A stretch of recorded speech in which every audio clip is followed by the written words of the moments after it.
Welcome back to This Week in Immigration. I'm Blake Johnson. It's officially episode 100 here at the show, and we're celebrating with some return guests and highlights. We'll also touch on developments from the Biden administration, their new blueprint to address root causes of Central American migration, and the indefinite extension of the Title 42 public health order. So stick around.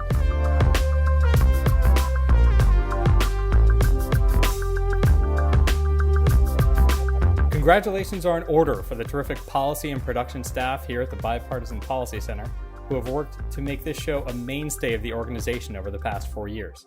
And to give our listeners a little behind the scenes, we brought in some of the show's original brain trust. BBC Managing Director of Immigration and Cross-Border Policy, Teresa Cardinal-Brown. Hey, Teresa. Hi, Blake.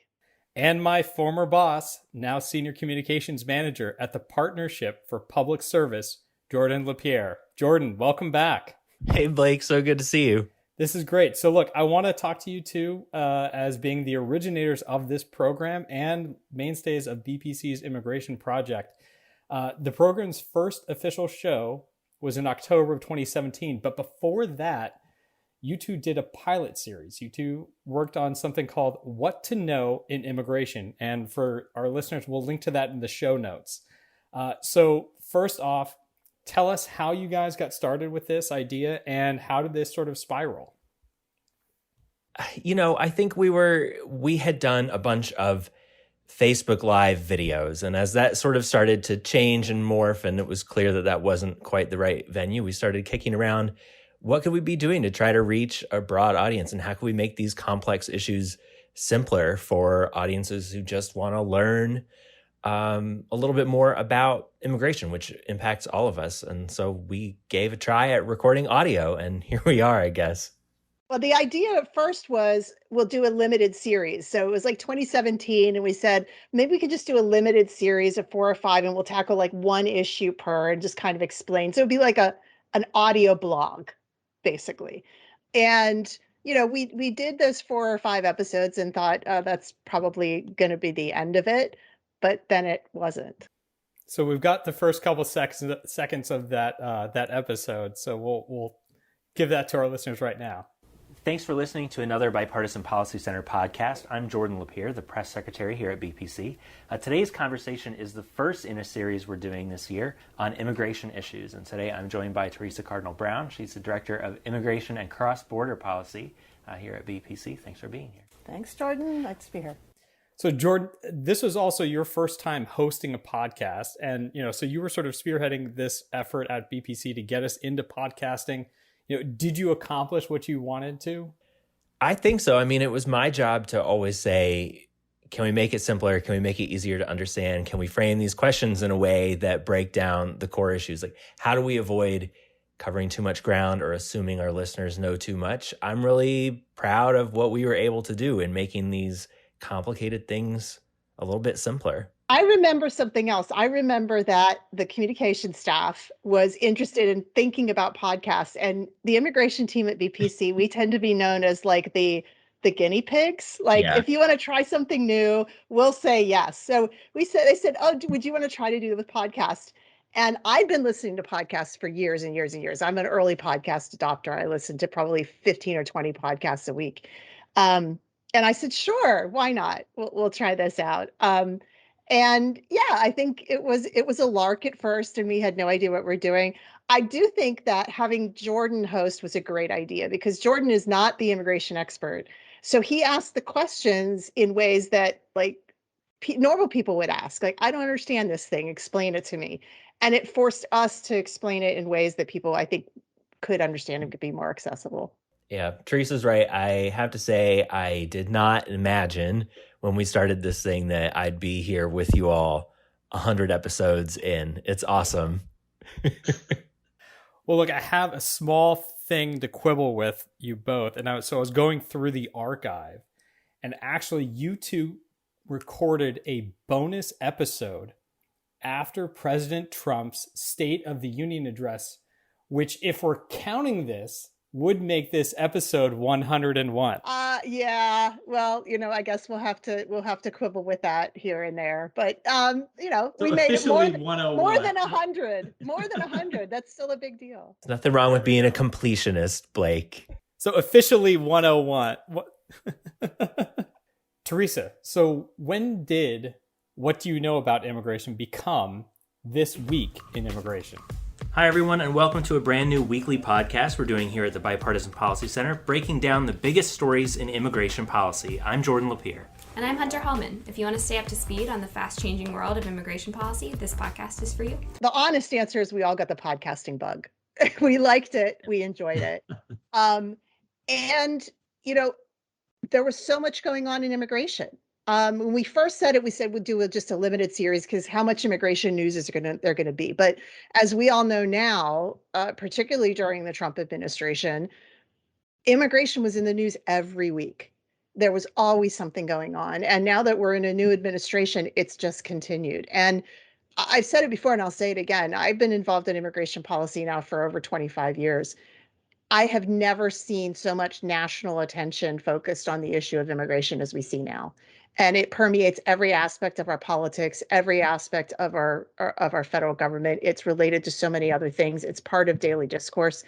And so we said, maybe we do have enough to make a regular podcast. And we weren't sure. We said, we'll give it a try. I was sure that we would pod fade after about, 10 or 15 episodes, but we didn't, because there's every week there's more to talk about. I think we had a little bit of an inkling that like this was going to be an interesting and exciting time, and there would be a market for something like this in a way that there wouldn't have been 3 years earlier. I don't know that we anticipated the glut of stories we would have to talk about. And I can't even count how many people came into BPC and said, a whole podcast just on immigration? Can you really fill all that time? And I would laugh and say, we have way more than we know what to do with. It's the hardest thing about putting this show together was always, what are the only 3 things that we're going to talk about? Like, it had to be 3 issues. It's really important to the structure of the show. We got to pick 3 issues. We don't want to overwhelm people. Yeah. And like, it was always hard to whittle it down, which was, after a while, it became not surprising. But that's the thing that at the beginning, like, okay, this really can sustain itself, was a surprise to me. I can tell you with my prep, there are, maybe 7 or 8 articles just in the past 5 days that I've been trying to figure out what are the things that we need to talk about? What do we talk about already? What's new for our listeners, and trying to keep them abreast of everything that's going on. There's just so much here. There's way too much. Yeah, there's way too much. So Jordan, just want to say thank you so much for coming back on the show. It's been terrific to have you with us again. My mentor and stuff on this show. So it's terrific to have you here. Thank you both. I'm so happy to be back. Congratulations on making it to 100 episodes. So delighted to see the show going strong. And Jordan, you're still podcasting, I understand. I am. So as you said in your introduction, I'm now at the Partnership for Public Service, and I'm executive producer of our new podcast, Profiles in Public Service. This is all about telling the stories of incredible public service leaders in the career federal service who have done incredible, groundbreaking things in their roles for the American people. So whether that's talking with NASA leadership about how they transition to remote work and also managed to put 2 manned ships up to the space station in that time frame and a rover on Mars. Some really amazing accomplishments under difficult circumstances. Or the team that was in charge of managing a remote presidential transition for the first time ever. Or a team that is, a little bit closer to the ground, delivering for foster youth who are transitioning out of the foster system and need help finding stable housing to be able to get their adult life on good footing. So really excited to be able to tell these great stories. You can find us on all the major podcast platforms, Profiles in Public Service. Really love doing this show and hope you all will check it out. Thank you, Jordan. And next up, a survey on the issues that have permeated the coverage on This Week over the last 4 years. Hi guys, this is Hunter. One of my favorite things about my time at BPC was the This Week in Immigration podcast. It meant a lot to me that Teresa encouraged me and supported me to be on the show, and I actually ended up filling in as host for a few months and was co-host for a while with Jordan Lapierre after that. And it was fun to bring our research, which can be wonky, because after all, it is immigration policy, to our audience in an accessible and fun way. And it was also just a good time sitting down with my coworkers in the studio, making something new every week. So happy 100 episodes to the show, and here's to 100 more.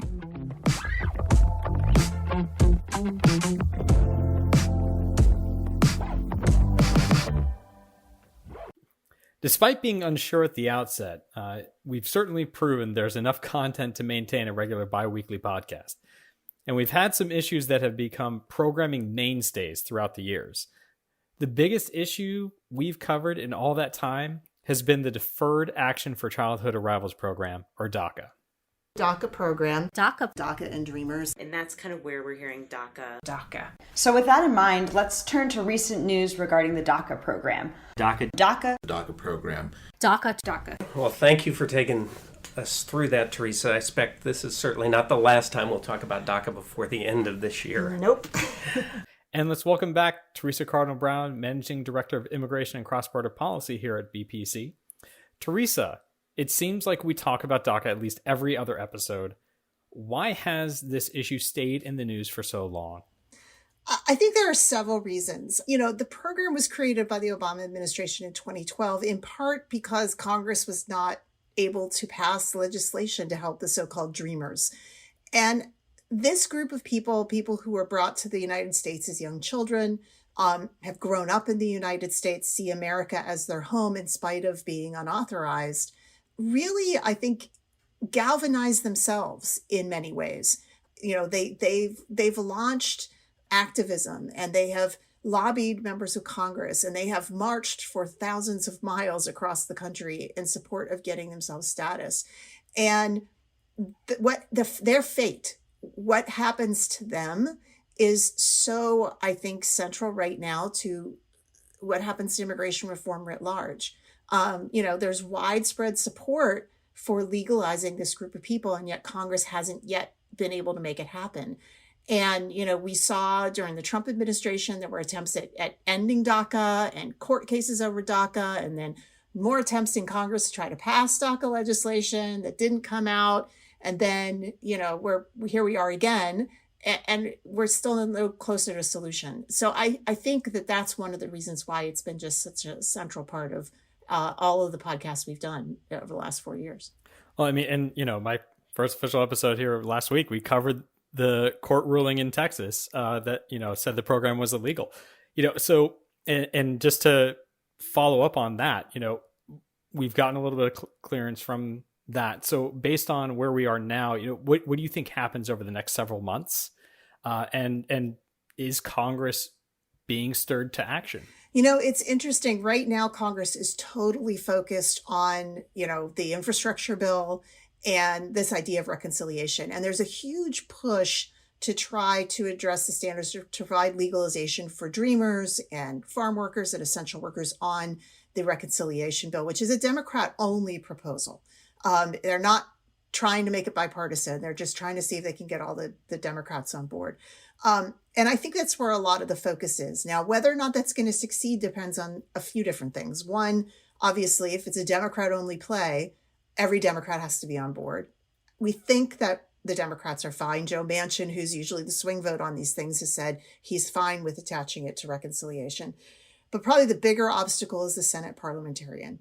That is the nonpartisan person who decides whether or not adding any particular policy rider to the reconciliation bill is in comport with the Budget Act that allowed the procedure in the first place. And that's an open question. People may remember there was a big push to get a $15 an hour minimum wage on the last reconciliation bill after Biden was elected president, and the parliamentarian said that couldn't happen. So it's unclear whether the parliamentarian will allow it to happen on reconciliation.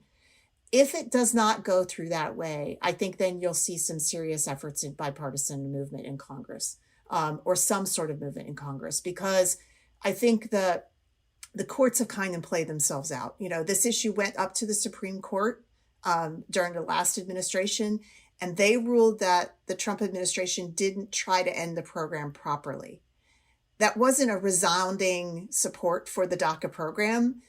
This court case is different. This is where the judge has finally said that when Obama created the program in 2012, it wasn't legal what he created. And the decision, as we talked about last week, is pretty extensive. And I think it pretty much limits the ability of the Biden administration to fix or continue it. I think we are leaning on Congress. And I think, we'll have to see what happens over the next few months on that. Nothing gets Congress moving like exhausting all other options. Another issue we've covered a lot on the podcast is the border. And we have a lot of really good conversations with experts to unpack the complexities of the border. Let's take a listen to a few. This is the great paradox of what's going on in both American politics vis-a-vis the border and in terms of the border itself.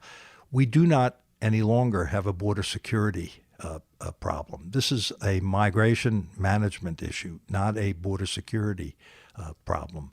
A key point there is that under U.S. law, active duty military forces are prohibited from engaging in domestic law enforcement activities.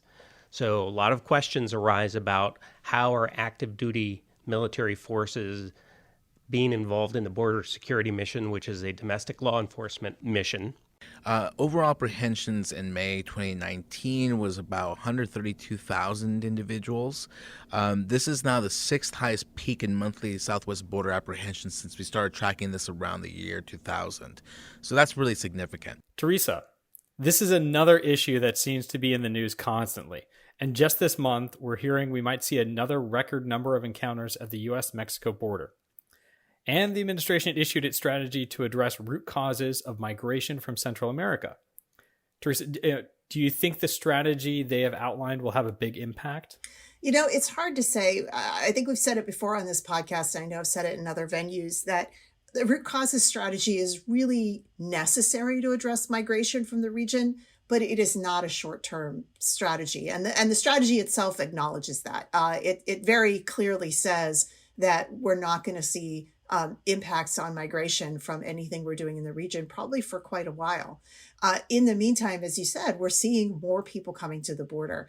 And I think that's going to put increasing pressure on the Biden administration to try to figure out how to manage it. I mean, one of the reasons that the border has been a consistent conversation throughout our podcast years is that it consistently has issues. I mean, starting in 2014, when we saw unaccompanied children, we have documented over the 4 years of this podcast the new normal at the border, which is we're not dealing with predominantly Mexican migration. We are dealing with migration from many parts of the world, not even just Central America, as we heard previously from Grace Klender, our intern in the last podcast. We're seeing increasing numbers from Brazil, from Venezuela, from Haiti, from Cuba, from the Congo, from Asia, from Eastern Europe. This is a new phenomenon that we're still trying, I think, nationally to get a handle on. I think the old methods of, whether it's, the Obama administration, who was working on trying to increase the number of border patrol or find facilities people, or the Trump administration that was just trying to figure out ways to cut off asylum, to the Biden administration kind of trying to do both at the same time. None of this seems to be having a significant impact. And I think that a new paradigm is necessary. I think we need to recognize this change is significant. And we're going to have to do some new thinking about what to do about the border. Well, and on my discussion with Grace and understanding where all these people are coming from, that ties right into where we're at right now with COVID and the Delta variant and the potential Lambda variant that's coming out of Brazil. And we're getting more people arriving at the border from these countries. And just this week, the Biden administration issued an order through the CDC to indefinitely extend Title 42. So what do you make of that? Yeah, so this was, I won't say a surprise, but I think it was a little bit unexpected. The Biden administration was in negotiations with the ACLU and other groups that had sued the Trump administration over the Title 42 order, particularly as it applies to families. Remember, the Biden administration had decided it would not apply it to unaccompanied children. It's still not doing that. But just this past week, they basically said, we're going to have to continue Title 42. And they're going to try to continue it for families and for single adults. Well, in response, the groups that were suing decided that they were going to stop their settlement negotiations with the Biden administration and reactivate that court case. So basically the sides were kind of trying to cooperate, and now they're not. And one of the things that changed rapidly was a group of non-governmental organizations had been working with the Biden administration to identify certain highly vulnerable folks in Mexico to allow them to come in and exempted from Title 42 and apply for asylum. And that group is no longer working with the Biden administration. So there's no longer an exemption for anybody at that point. And I think that, there's been a lot of calls from advocacy groups to completely get rid of Title 42. But as we've said, it's right now, honestly, the only policy that is enabling the administration to manage at all the number of people it has to deal with at the border. Add to that, this week, we're hearing more news that Mexico is declining to accept more families. And that means that the United States is having to deal with them.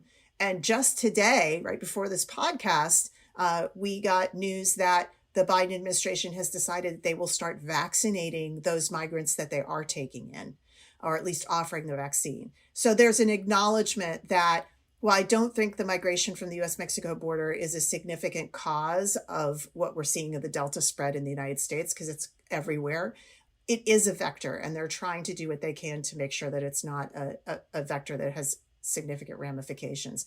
All of which is to say, I think they're still struggling to figure out how they're going to manage this going forward. Do you think that the administration can smooth things over with these NGOs, or do you think that relationship is sort of on the outs for a long time? I think at the moment, at least regard to this, there's a lot of disappointment in the NGO and advocacy community that the administration, the administration also announced a week or so ago that they were going to resume expedited removal for those families that they do take in as exempted from Title 42. And that's something that a lot of advocates have argued against in the past. But again, the Biden administration is saying we have to be able to manage the numbers, I think is what they're saying. I don't think it's permanently, damaged, but I think it just represents the struggles of an administration that is trying to figure out how it can implement changes it wants to make to the asylum program and how it processes people at the border while still managing the numbers that are arriving right now in, and an advocacy, an NGO world that is saying you're looking too much like Trump. So I think they're a little bit between a rock and a hard place, and they're trying to kind of balance all these interests and make everybody happy. And honestly, it seems to be making nobody happy right now. Next, let's look at an issue that has been so persistent, we've given it its own segment, the gavel. And that is ongoing litigation and court action over immigration. But when we first started the segment, we just called it Litigation Corner. And we debut Litigation Corner with a look at the latest legal happenings. But then we got some sense. We took a page from Law and Order and realized we needed a cool name and sound effect. And the gavel was born. On the program this week, a supersized edition of the gavel. But today we're going to dedicate the next to last episode of 2019 to an extended segment of The Gavel, or what used to be called Litigation Corner, on a lot of litigation over the Trump administration's policy and a lot of rulings that have come out in the last couple of weeks. Teresa, litigation, has it always been a big part of immigration policy for the U.S.? It's interesting. There are a lot, I would say, seminal immigration court cases going back, honestly, to the founding of the country over things like who can be a U.S. citizen and who can naturalize. There have been lots of court cases, even some that have gone to the Supreme Court, that are about an individual's case and really fine interpretations of really small technicalities in immigration law about whether a particular type of crime renders somebody deportable. What I think is new is that we are seeing wide, sweeping court cases against major policies that executive administrations are putting in place, entire programs. And that's pretty new. Not only is it new, what's new is how frequently this is happening. It happened to Obama with the DAPA, the extension of DACA and to the parents. It happened throughout the Trump years, starting with the travel ban and the public charge rule and the DACA cases and border emergency cases. And it's continuing now in the Biden administration, as we mentioned, with the court case in Texas about DACA, and another case over his 100-day deportation moratorium has already happened, and the ACLU suing over Title 42. So I think that we are now, in a sense, in a place where it's just another tool in the toolbox for advocates from either side of the immigration issue who are opposed to actions and policies that the government is taking on immigration. So within that, but why would we need to create a full separate segment within the podcast just for litigation? Well, one is because it happens so frequently. We talked earlier about how many different news articles we parse through a week to try to figure out what we're going to talk about. And because the cases were so impactful, we mentioned DACA. Many of the things we talked about on the gavel were the iterations of various DACA cases and where they were. And there are so many thousands of people whose literal lives depend on the outcome of those cases. So I think that's one reason. The other is that it's really technical and legal, and sometimes breaking down what these judges are saying and what the cases are really about is important to understand the potential impact that the decisions can have. It's not just necessarily about that particular program. It may be about whether any kind of future program could be implemented like that. So I think that's one of the reasons why we decided it needed its own separate place in our podcast. Well, thanks for that. And look, let's go ahead and bring in immigration fellow Sadiksha Nepal now, because, even though this is our special 100th episode, we still have more litigation news to get through. So look, let's get into it. Let's get into the gavel. Sadiksha, welcome back. This week, we've seen some new litigation in Texas over Governor Greg Abbott's recent executive order that would prevent civilian transportation of migrants within Texas. So what happened? I think what happened, Blake, is we realized that the section of the gavel is not going anywhere because this is a very evolving case. So I'll just break it down a little bit. On July 28th, Greg Abbott issued an executive order halting any ground transportation from Border Patrol stations taking migrants to communities. Now, he cited that COVID-19, increase in the region is due to these migrants entering communities unvaccinated, unchecked. There's not really, like Teresa mentioned, there's not really any evidence to suggest that that's the case, but that's what they're citing. Now, this kind of veers into really weird immigration territory because U.S. Immigration laws are dictated by federal regulation. So you could consider this to be a state overreach. And I think the Biden administration feels the same way because a couple of days later, Attorney General Merrick Garland threatened to pursue legal actions against Abbott. And then just a few days later, the Department of Justice was sued the governor, being like, hey, this is not legal and this violates federal law. Now, what's Greg Abbott doing? He's doubling down on the EO. He's like, I'm going to fight this. He's taking a very hardline approach, which really tracks with his personality and where he wants to stand on this immigration policy. Coincidentally, yesterday, a federal judge in El Paso just temporarily halted the entire plan, suggesting that it's unconstitutional. So the directive does halt the transportation until August 13th. So we're going to have to wait and see how this whole procedure back and forth with DOJ and Abbott, who's not backing down, is going to evolve, and it may take a couple of weeks.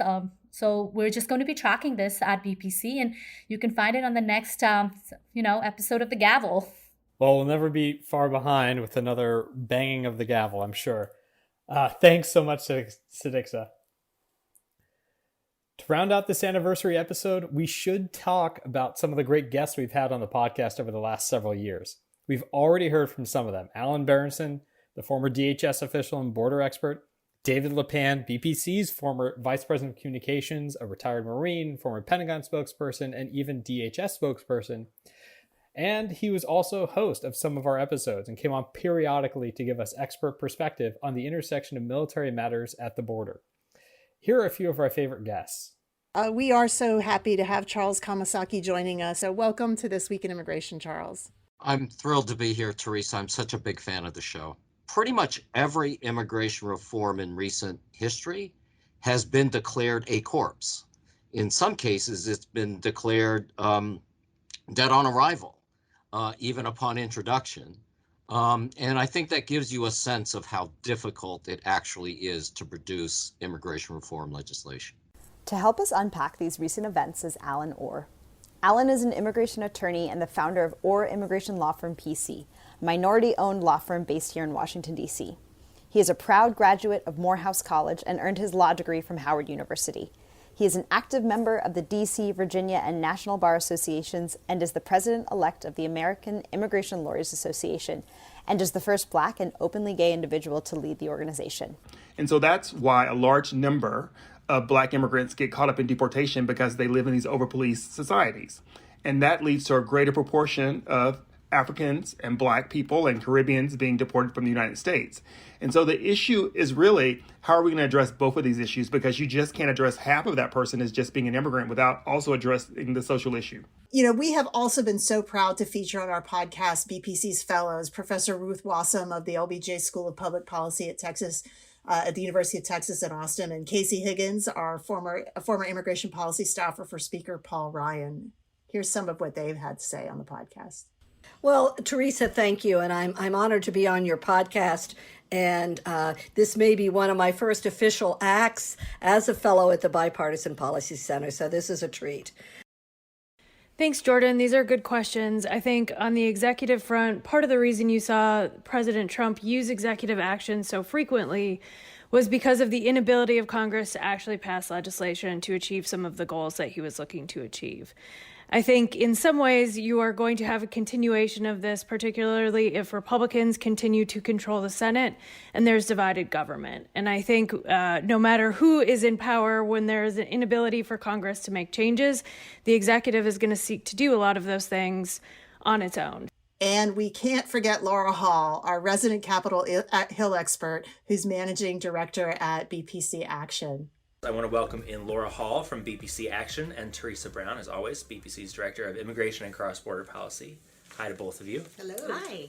The thing that I think was interesting, almost everyone was on the record for voting for a fix for the 1.8 million Dreamers. A permanent status, not just a temporary status, but path to citizenship. So that Dreamer pocket, and then also some kind of border security that's interesting. component. So if you look at the yes votes on each of the three plans, everyone got it somewhere, basically. It's those other two pillars of the White House proposal that I think is where the debate's going to be. The so-called chain migration and the diversity changes to the legal immigration system seem like that's kind of what people can't quite come to agreement on. Yeah. Laura, I want to turn to you for some of the procedural details. Speaker Ryan says he's going to bring up both of these bills for consideration in the next week or so. What can you tell us about the timeline as we know it so far? Right. Well, I can tell you that Republicans are whipping both of these measures as we speak. What that means is that House leadership and their deputies are going member to member and pressuring them to share where they stand on each of the bills. Here's where I'll bring in our legislative guru, Laura Hall. Hey, Laura. Hi.